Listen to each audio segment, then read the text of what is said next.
오늘부터는 운전하시는 분들이라면 반드시 알아두셔야 할 내용이 있습니다. 우선 이건 기본 상식 테스트인데요. 어린이 통합버스는 그냥 추월만 해도 9만 원의 범칙금이 부과되고 반대편 차선의 차량도 일단 일시 정지해야 된다는 거 아셨나요? 최근 민식이법을 비롯해서 어린이 보호구역에 대한 법이 개정되고 새롭게 시작되고 보험료가 증가되는 등의 여러 가지 제도가 생겨나면서 운전하시는 분들 헷갈리는 부분이 많으실 텐데요. 10월부터는 주차도 아니고 잠깐 정차만 해도 과태료가 부과됩니다. 오늘은 이렇게 10월부터 적용되는 교통안전 정책 3가지를 소개해 드리겠습니다. 시청하시기 전에 좋아요만 한번 눌러주세요.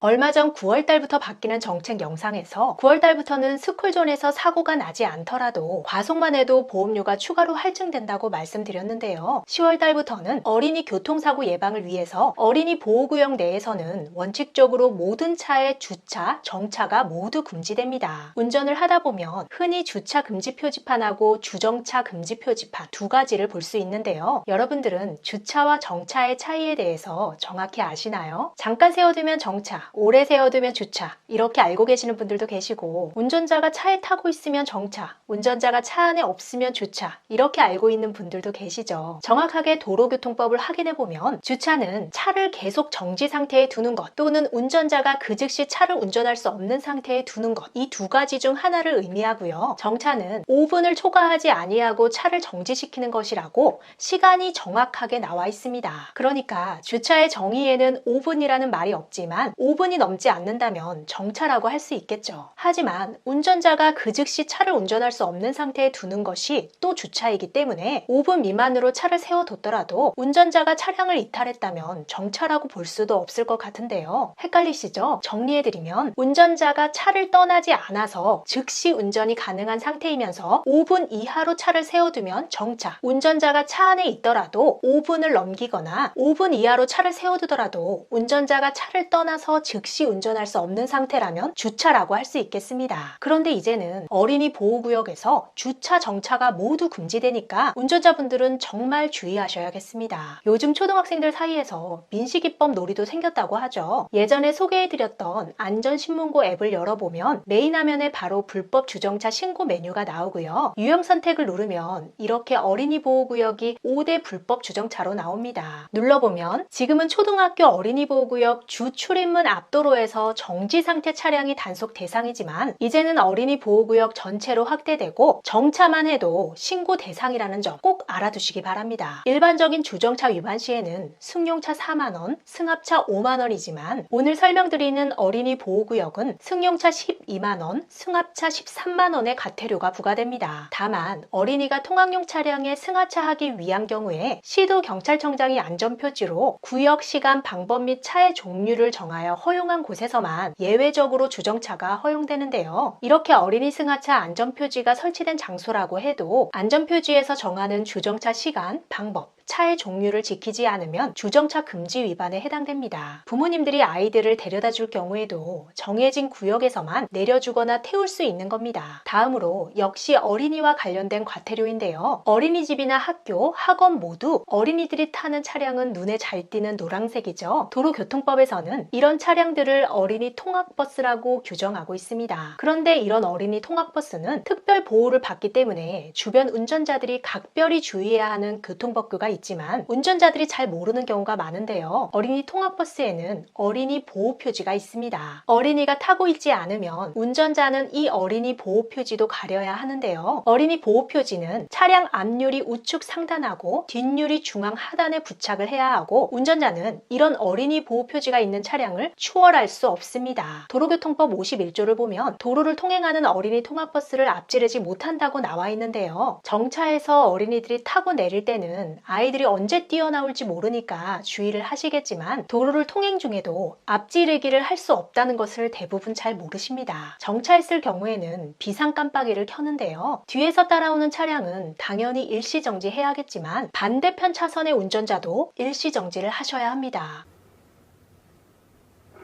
아이쿠. 이렇게 반대편 차선 운전자도 정말 조심을 해야 하는데요. 이 법은 2015년부터 시행됐지만 아직도 잘 모르는 분들이 많습니다. 이렇게 어린이 통합 차량을 추월하거나 일시정지를 하지 않으면 승용차는 범칙금 9만 원, 승합차는 범칙금 10만 원의 벌점 30점이 부과됩니다. 범칙금이나 벌점 때문이 아니더라도 어디로 튈지 모르는 어린이들을 항상 보호하면서 안전운전 하셔야겠죠. 마지막으로 10월 21일부터는 어린이 보호구역 내에서 어린이 사상사고를 유발한 운전자는 벌점만 받아도 특별교통안전교육을 의무적으로 이수해야 합니다. 보통 최대 48시간을 받아야 하는 특별교통안전교육은 음주운전이나 큰 과실로 인해 면허가 정지되거나 취소된 분들이 대상이죠. 과거에는 어린이 보호구역에서 교통사고가 나더라도 운전면허 정지처분 이상의 행정처분을 받은 운전자만 특별교통안전교육 의무가 부과됐지만 앞으로는 벌점만 받아도 교육을 의무적으로 받아야 합니다. 오늘은 어린이 보호와 관련된 교통법규에 대해서 소개해 드렸는데요. 정차만 해도 단속하는 것도 너무하고 갑자기 단속을 하는 것 아니냐고 생각하실 수 있지만 1년 전에 법이 개정됐기 때문에 1년 동안의 홍보 기간이 적용된 셈입니다. 운전하시는 분들은 억울하게 단속 당하시거나 안전신문고 앱으로 신고당하지 않도록 주의하셔야겠습니다. 끝까지 시청해 주셔서 감사합니다. 영상이 유익했다면 주변 분들에게 공유해 주시고 다음 영상에서 우리 또 만나요. 오늘도 행복하세요.